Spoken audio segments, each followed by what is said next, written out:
Training Nation, this episode is taken from some coaching calls that Mike did with our clients that we thought would bring tons of value to you. We hope you enjoy. And now on to the show. All right, questions. 4 questions. Working on the training process. How should we have our team do inspections on one another? So let me answer all 4 of your questions and then tell me if I get that one. No team members except Brandon and I have done inspections. How do you recommend we get through training the existing team? You shouldn't have to train them at all. Everybody, the whole point is everybody owns their desk, right? There's no, I know you're not very good at your job and it's okay. And we're all going to hold your hand and pat your head. It is, you have one job. It is this place is dirty when you come in. We're going to give you the training you need. And then it's going to be clean when you leave. That's all. And to check, here's my whole training. Hey, Cindy, when you go into the building, if you feel good and taken care of and loved, it's probably a good job. If you feel like the people here didn't care about you and didn't make you feel good and that things are in disarray, let us know. So the sheet that everybody should be using to do their jobs, or should be a checklist, either digital or physical or both, should be like 70, 80% the same, and a little 20, 30% that's kind of custom to each, don't let the dogs out, or here's alarm code, or you can only be here after 5 p.m. or, whatever that nonsense is. They should just use that to check it. So I would just send Tim and Beth on any job and they would check it just like they should be checking their own work. So before anyone leaves any account, they should check their own stuff. And there is no, I'm on a team with a Don. I'm like, well, that was a Don's. No.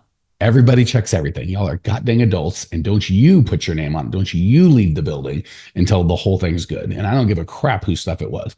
So they should be doing that on their own stuff. So there should be no training. Like, you guys do this every job. You know what your job's supposed to look like when you leave it? Well, when someone else leaves, it should look the same. So there really should be, and keep in mind the beauty of everyone checking everyone, and that's why I hate supervisors, is people get a very good vibe of wanting it to be nice and not get super critical. When you do supervisors, and Tim and Beth, all they do is supervise, they're just going to pick everyone apart because they think their job is now to find things wrong. But when I'm a cleaner and I'm just checking a Don to help him get better and make sure the client's happy, and I know a Don's going to check me at some time and he's just trying to help me get better and make sure the client's happy, I'm not going to pick at him because it's like, well, this table's going to turn. So you get the concept of everybody checks all of their jobs before they go.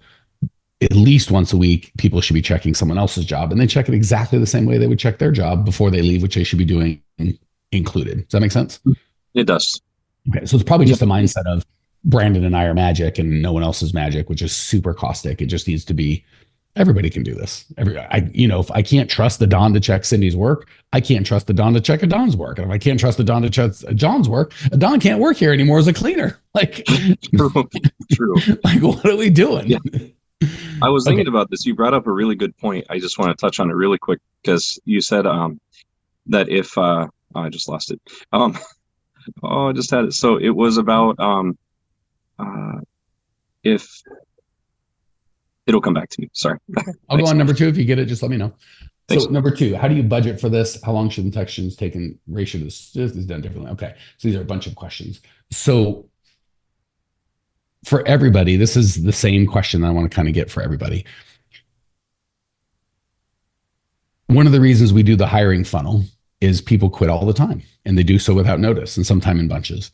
So it's frustrating to you guys, but the reality is, all of you have been in business more than a year or two. I can go over the last year, how many quote unquote bunches of people have you had quit? Or, 2 or 3 or 4 people quit all in like a 2 or 3 week span. And most of you will go 1 or 2, right? It just happens. And yet we don't see it coming. And then when it happens, we're shocked and pissed off. Like, how could this happen? We knew it was going to happen. They told you it was going to happen. It happens all the time. So it's not their fault for quitting. It's our fault for knowing this was going to happen. It's just like, I don't want to plan for it. It happened once, but it'll never happen again. Same thing happens with one-off stuff on the bidding. Like, well, I had a trainee in there, so that made my cost of goods sold weird. Oh, okay, that's the only training you're ever going to have ever? No, I train people all the time. Okay, well, build the goddamn training into the cost of goods sold.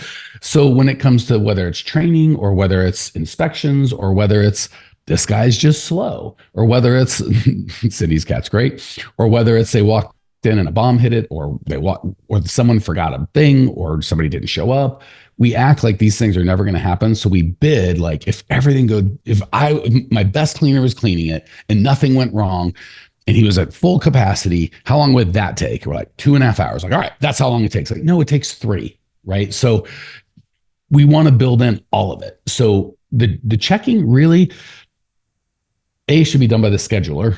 B, you guys are commercial, so you'll just want to have a standard for all of your accounts, like 1 and 2 time a week accounts, which I would try to have as few as possible, get checked quarterly.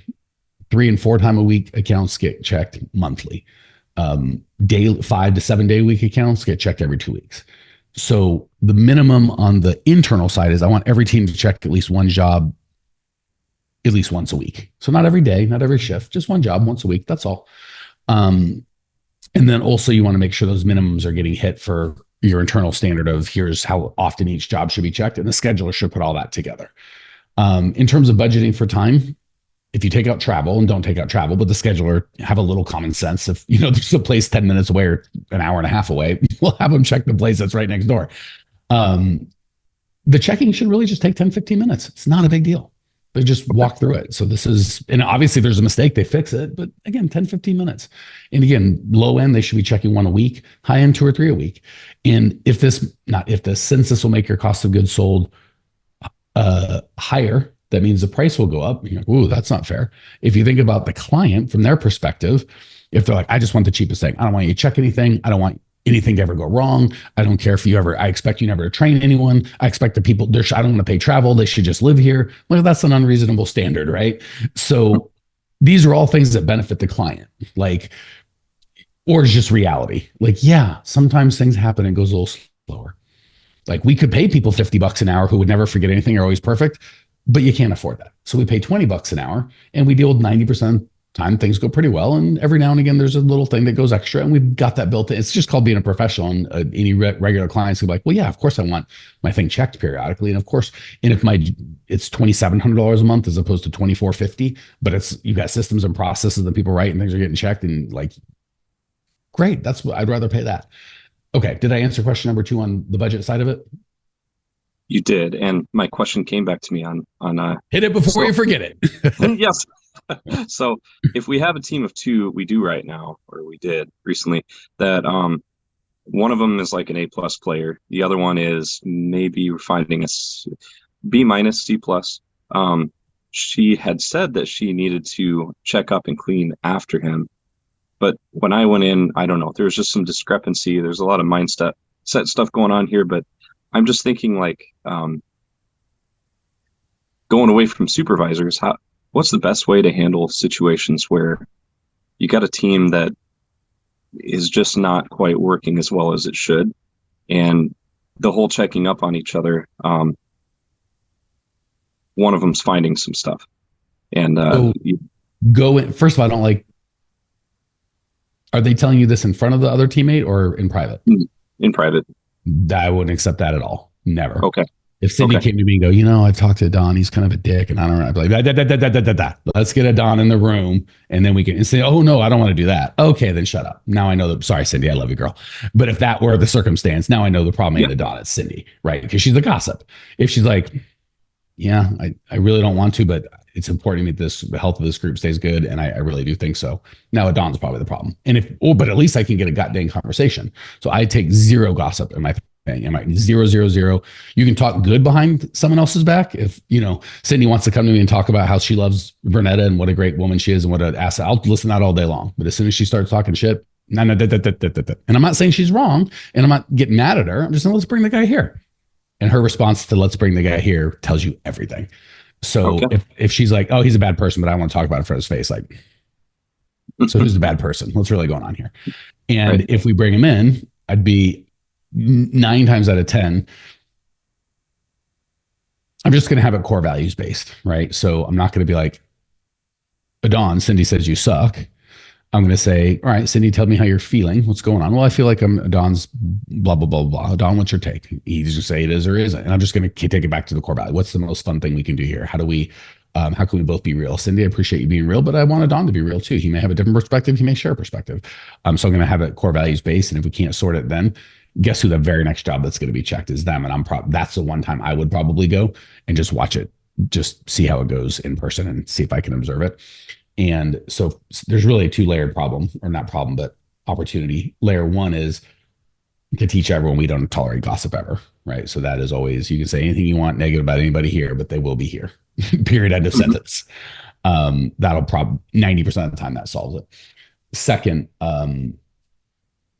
have them have a core values based conversation in front of you where you're not refereeing, like Cindy's right, Adon's wrong, vice versa. Just Cindy, give us your perspective through the filter of the core values. Adon, give us your perspective through the filter of the core values.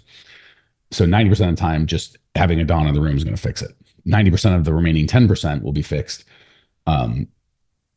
Because Cindy, now all of a sudden, Adon's there, so you'll be like, he sucks. She'll be like, well, one time there was a thing and that blah, blah, blah. You know, it'll come out and they'll talk it through and you'll realize, all right, we're not a big deal here. The 1% left, because the 90% is going to be fixed just by having them both in the room, 90% will be fixed by the conversation. Just go and see what you see. And if Adon really is a B- player, that's where we top grade, right? I'm going to have people that are coming in that are A+ applicants take some more of the hours away from Adon and tell them, hey, man, I want you to kick ass and take names. But we only have room for A players, so step up and we'll, the best. I'm always going to give the best person the hours. And I don't really care if you've been here 3 years or 3 minutes. We care about the customer and them getting the result that we promised. And I want you to be that guy. I know you're that guy. I wouldn't have you on the team if I didn't think you had the potential to be that guy. But you're not showing up like that today. So let's take a week, get better. And Don's either going to give you the finger and leave, problem solved, or he's going to get his crap together, problem solved. That's about it. Even if he doesn't give you the finger, he might give you the finger and stay. Like now he goes from a C to a D. Problem solved, but rarely will. I can't imagine a circumstance where he's going to stay that B- while you're taking his hours away. And if so, problem still solved, because you just keep putting A applicants in there. And if an A applicant turns out to be a D player, well, then that guy goes and the new applicant comes. So does that answer that question? It does very well. Thank you. Mike Campion here. Do you ever listen to the podcast and go, this is great information, I just wish I could actually get it implemented and I wish I could get some help? Well, we do that. If you would like either myself or my team's help actually coming up with a plan that's specialized to you and your business, because with these podcasts, obviously we have to be very general and we can only go 20 minutes at a time. If you'd like to jump on a call with myself or my team, go to growmycleaningcompany.com/talk. We'll jump on a call. There's no charge.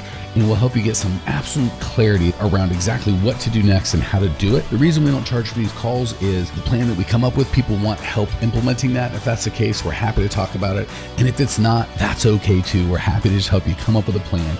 So if you want to translate the information you're learning here into an actual plan that can change your life, give us a ring, growmycleaningcompany.com/talk. Love to either myself or have one of our coaches walk you through and actually personalize the content you get here to where you're at with your business. Talk soon.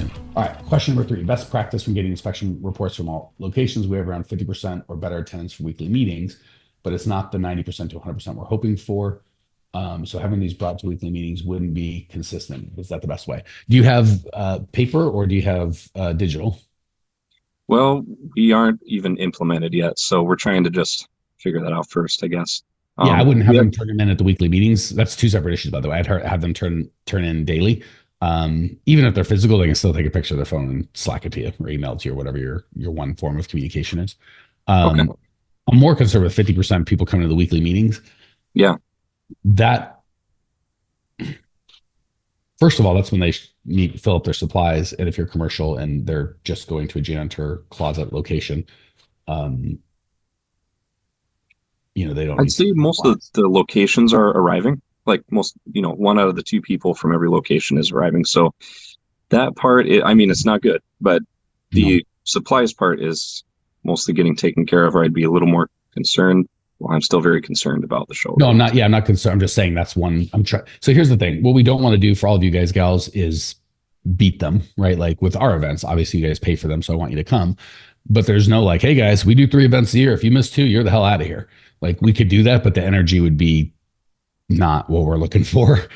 So I really don't want to come in with command and control on the meetings. I always look at it myself, like clearly they're not getting enough value out of these things. So how can I add more value? And it should be tons of fun. So say, and the meetings can be 20 minutes, right? And they can be before if they're before a shift, which they should be. So if you guys are commercial, most people start at, 5:30, maybe meetings from 5 to 5:30. And I would just say they're required, but not hit it. They are required. And like for our weekly meetings, they're on Zoom. So it's a little bit different, but gosh, I can't think of a time ever over doing this for a decade of any of my team missing a meeting without some, I'm sick or I've got a thing, which might happen 0 to 2 times a year. And they always let us know. It's never I'm not there. So, and if you ask them, are those meetings mandatory? They'd probably go, I don't know. Probably. Like, and if you ask me, I'd be like, well, yeah, obviously they got to come, but that's not even the way they or I would define it. It's just they want to be a part of the team, and I want them to be a part of the team, and they see value, so they show up. And when they don't, they're like, hey, can you record the meeting? Give me I want to listen to the recording. I miss being with you guys. So the bigger issue is they don't see value in the community. That would be my concern. And I would ask them about that. Hey, Capri, I noticed you're rarely at the meetings. Tell me about that. We don't want you to waste any of your time. Obviously, we're paying for it, so it's our money and your time. We don't want to waste either. And she's going to go, oh, I'm just busy. I'm like, I know, but you're a human like everyone else. And if it was really important, you'd make time. So what do we need to do? What's missing? So I kind of get some feedback from them. But if they're starting there and then going to the thing, there's no reason, because they're going to be at work anyway. So it's part of it might be a travel thing, a distance. We're I don't know. It doesn't seem like a long way to me, but from one side of our value, again, we had 34. I don't know how many people were at the last event. It was hard to get to. Some people had 2 trips. It was, people were driving 20 hours. So travel ain't the issue. It's just they came because they saw value. Yeah. Same thing with your meeting. They're like, yeah. So A, I'm going to ask them about it. B, I'm going to go, hey guys, this is not an optional thing. Like, and I hate to get shitty about it, but at some point, if they don't show up, I'm going to go, this is where your shift starts on Mondays or wherever it is. And if you're not here, you're not here. That counts as an unexcused absence. Like, right. They're just not showing up to work. Like, that's a weird thing to be like, work starts here at this time in this place. You're like, yeah, I'm going to start at a different time in a different place. You're like, for a different employer perhaps, but that's not how we do it here. Like, this is like, it's just a weird thing for someone to just arbitrarily go, nah, I'm going to come in a half hour late and I'm going to show up somewhere else. You're like, not really how this job works, dude. All right, fine. We can do that. I know I told you I'd pay you $20 an hour every hour, but I think I might just pay, half hour after you start. Maybe sometimes it'll be $16. They're going, well, you can't do that. I'm like, of course I can't, because we have a deal. So what are we going to keep? Are we men and women of our words, or we just do random things? So if part of the job is to be here, if you're not willing or able, totally get it. We're going to, and same thing, say Adon's, I'm picking on him.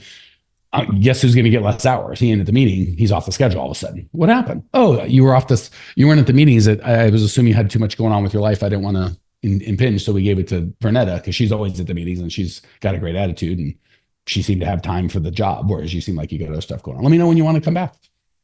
Well, now, okay, well, we'll see you at the next meeting. We'll see how it goes. I don't even put him on the schedule. I just go, great, we'll see you at the next meeting. He can vote in or out. If he's not at the next meeting, we'll just be, hey man, this is probably a good time to part friends. I wonder if we have complicated things by making the schedules too set. Like, we have people at their locations and they just know their schedule automatically every single week. So when you say reducing hours, it would really more be like just removing them from a location. That's kind of our only option. It's not. Yeah. 2 things. I don't let this is one of those things where there's no like all benefit, no cost. The benefit to what you're doing is it's super easy for your scheduler and it makes it easy. But the cost is Adon starts getting in his, I'll stop picking on Adon. Claire, we got a Canadian. Why would I pick an American, for God's sakes? I love you, girl. Claire starts thinking, this is my job and this is my location. And Capri is my partner and I don't like that. So you can fix that with culture, but if Claire just has a different schedule every week, she can't possibly do that. But the cost of the different schedule every week is a little more work on your scheduler's plate. Yeah. I personally am willing to have the scheduler do a little more work so Claire doesn't get complacent with this is my partner and this is my thing, and I get fussy if anything's changed.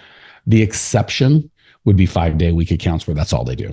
So if they have 2 or 3 accounts a night, I'm still going to switch it. But if it's 1 account, 1 night, 5, which are my favorite accounts, by the way, I'm still going to overstaff it by 1. So if it's a 2-man team, I'm putting in 3. So when, not if someone doesn't show, no big deal.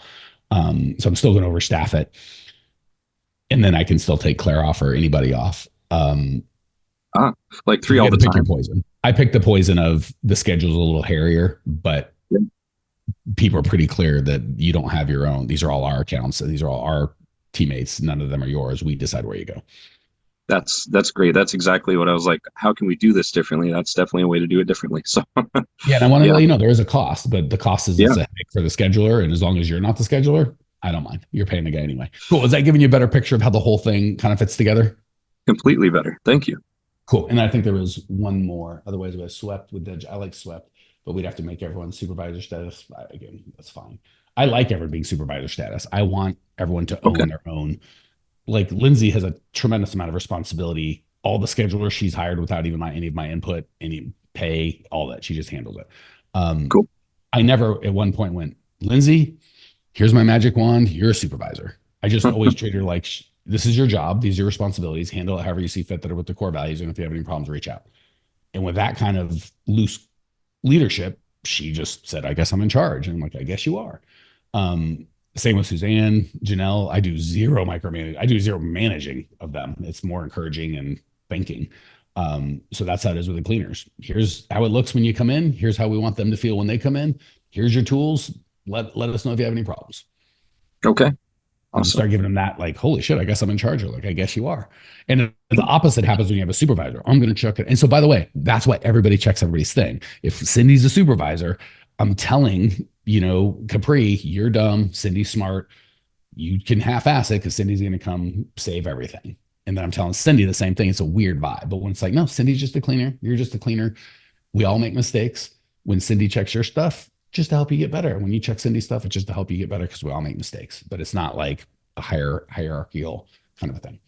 All right. Yep. For frequency checking up, I think we did all of that. It says, it seems like a lot of our staff are at capacity with the length of their cleaning shift too late in the evening. Kind of addressing it too. Less work. Yeah. There should only be, each person should be working 3 or 4 hours a day. Commercial and residential, 5 days a week. That's 15, 20 hours. Cool. Did you get everything you need, brother? Everything. Thank you very much. I love those questions because it wasn't really to answer those questions, but it's hopefully you just shifted how you look at the team and how they interact and what it should look and feel like. Oh, once we get the culture and how it should look and feel, all the questions, you're a smart guy. You're like, oh, I know how to answer all these. So hopefully you got the feel as much as the specific information. Yeah. Thank you. I did. Cool, man. All right.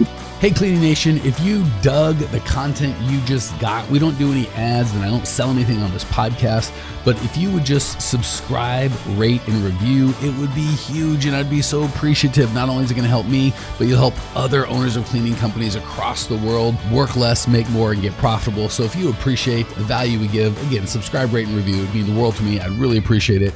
And we sure appreciate your time and attention.